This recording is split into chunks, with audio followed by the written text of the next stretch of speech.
So when we bought our house, we have all the original doors, but you can see it's landlord special. So Hannah and I are going to take these off. We have like 11 knobs. These are supposedly brass, but we do have glass ones that we found in an antique store, and we're gonna change it out. It's like a nice up close. You can see it's like really painted, so 12 times.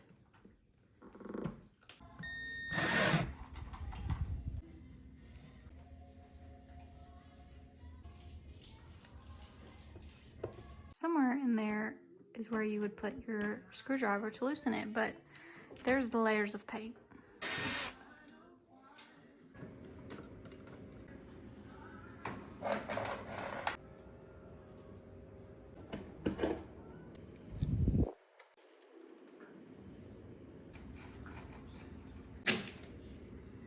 I just boiled these in water and baking soda for 15 minutes.